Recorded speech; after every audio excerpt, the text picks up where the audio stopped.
At the moment, we haven't yet got a list of kind of council departments. But if you look on the Volunteer Centre website, as Hayley was saying earlier on, I think there was like nearly 400 opportunities up there. I think it's very difficult to think of one size fit all kind of volunteering opportunity because the people you're working with, they're all going to have different interests. But I think as a rule of thumb, the ones where you're more likely to have success would be working with bigger, well-resourced organisations.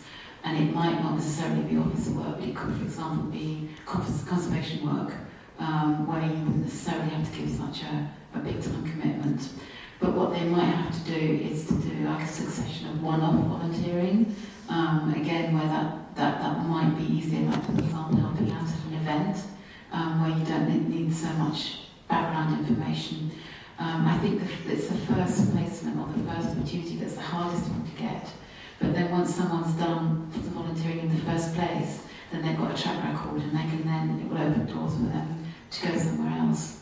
And I don't know whether there's any opportunity in your own organisation to take on some volunteers, maybe in your office, even if it's offering them something quite small to start with.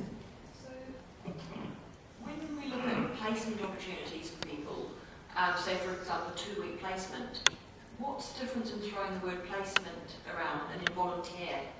If we're hiring a placement, what difference is it than a volunteer?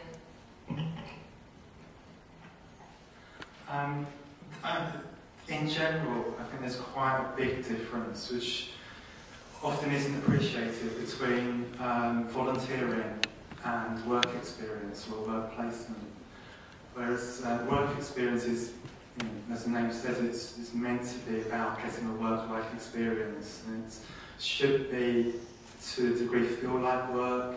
It should be programmatic. That's what the person's doing.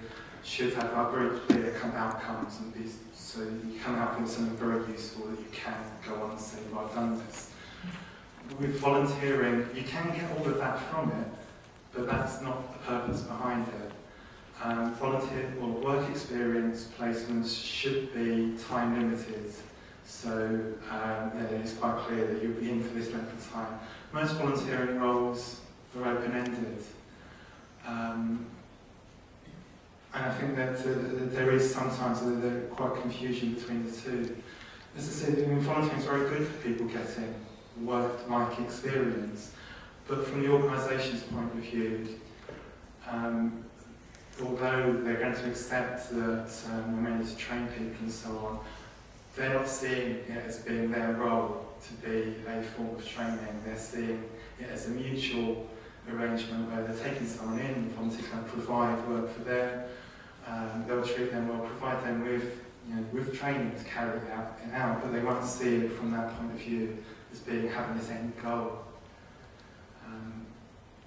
Often the distinction isn't made very clear, so I think there's a lot of confusion in general about work experience and volunteering. And actually, just one other thing, just to mention, another reason why organisations might be looking for a minimum time commitment. As Jack said, they can't legally enforce that, but they can ask for it, is where the volunteer will be working directly with an individual. So they need to have someone who's going to have a relationship over a period of time as a mentor or a befriender and so on. So that's another reason why sometimes they are looking for a minimum time commitment of say 4 months or something.